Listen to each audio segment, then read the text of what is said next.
অনেক ভাই আছো, তারা হোয়াটসঅ্যাপে আমার কমেন্ট করছো বা লিখে পাঠাচ্ছো যে আমি কোথায় ভালো গুরুদেব পাবো। ভাই, এগুলো সব ভগবানের ইচ্ছা।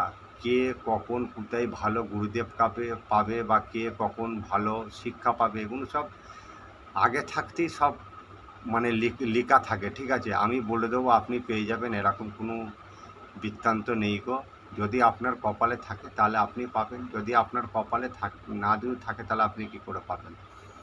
যেসব ভাইরা নতুন শিখছো তাদের জন্য বলছি, নিজেকে সতর্ক থাকবে। আর সবসময় গুরুদেবের অনুমতির বাইরে কোনো কাজ করতে যাবে না।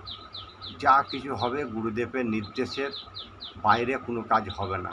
আর আপনি চেষ্টাও করবেন না যে আমি গুরুদেবের কথা নির্দেশের বাইরে কোনো কাজ করব, এরকম কল্পনাও করবে না। তাহলে কিন্তু কখনোই আগে বাড়তে পারবে না।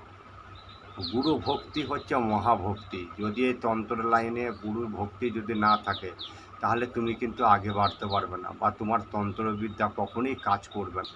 এই জন্যে নতুন ভাই দেখারে বলছি, করছি, গুরু দেখারে বেশি বেশি করে ভালোবাসবে, তাদের মানবে।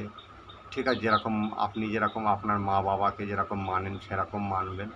দেখবেন অবশ্যই যে কোনো তন্ত্র কোনো কাজ আপনার সফলই হবে, কখনোই খারাপ হবে না। আর নতুনদের বলবো, যা গুরু খুঁজছো তারা অবশ্যই যে কোনো গুরুর কাছে যাবার সময় আপনি চিন্তা ভাবনা করবেন যে হয়তো 5টা আঙুল সমান নাই, 5টা মানুষও সমান নাই। ঠিক আছে, যেহেতু কোনো একটা ভণ্ডবাজির গুরুদেবের পাল্লায় পড়ে গেলে তাহলে কিন্তু আপনি কখনোই শিক্ষা অর্জন পারবেন না। ঠিক আছে, উপরন্তু আপনার জিন্দেগি বরবাদ হয়ে যাবে।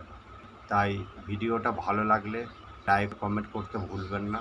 প্রত্যেকটা মানুষের কাছে শেয়ার করবেন যেন প্রত্যেকটা ভাইরা যেন সতর্ক থাকে, যেন সুস্থ থাকবেন, ভালো থাকবেন।